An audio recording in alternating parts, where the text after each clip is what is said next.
خدا کے پاک بندوں کو حکومت میں غلامی میں ذرہ اگر کوئی محفوظ رکھتی ہے تو استغنا۔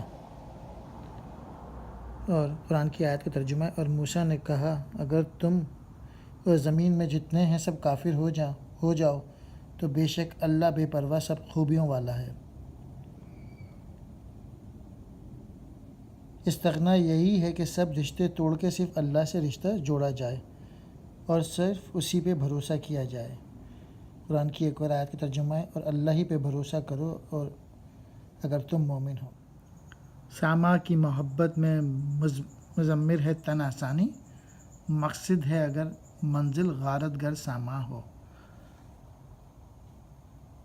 وَمَا الْحَيَاةُ الدُّنْيَا إِلَّا مَتَاعُ الْغُرُورِ، اور دنیا کی زندگی تو دھوکے کی متاع ہے۔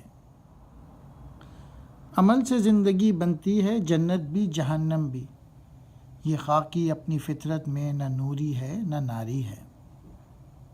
فَمَن يَعْمَلْ مِثْقَالَ ذَرَّةٍ خَيْرًا يَرَهُ وَمَن يَعْمَلْ مِثْقَالَ ذَرَّةٍ شَرًّا يَرَهُ، بس جو شخص ذرا بھر نیکی کرے گا تو اسے دیکھ لے گا، اور جو ذرا بھر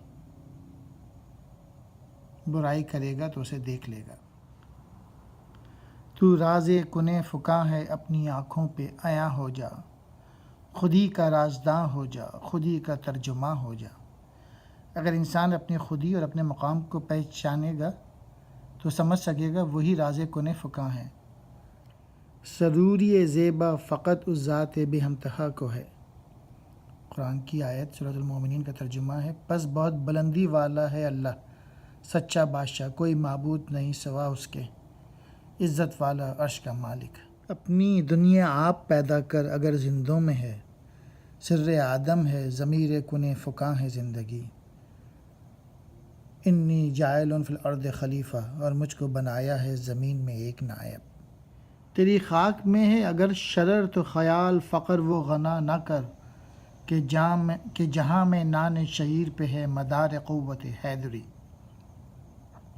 ایمان اصل قوت اور عزت ہے، امیری یا غریبی ایمان کا جز نہیں، کیونکہ حضرت علی رضی اللہ تعالیٰ کو گو کہ نان شعیر میسر تھی پھر بھی ایمانی قوت سے انہوں نے در خیبر کو اکھاڑ پھینکا تھا۔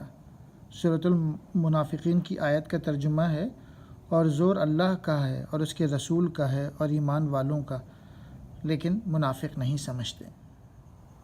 پروانے کو چراغ ہے بلبل کو پھول بس، صدیق رضی اللہ کے لیے خدا کا رسول بس۔ سورۃ النساء آیت 80 میں ہے، من یطیع الرسول فقد اطاع اللہ، جس نے اطاعت کی حضور صلی اللہ علیہ وسلم کی، اس نے اطاعت کی اللہ کی۔ وہ نشان سجدہ جو روشن تھا کوکب کی طرح، ہو گئی ہے اس سے اب ناشنا تیری جبیں۔ یہ قرآن کی آیت کا ایک ترجمہ ہے، ان کی علامت ان کے چہروں میں ہے سجدوں کے نشان سے۔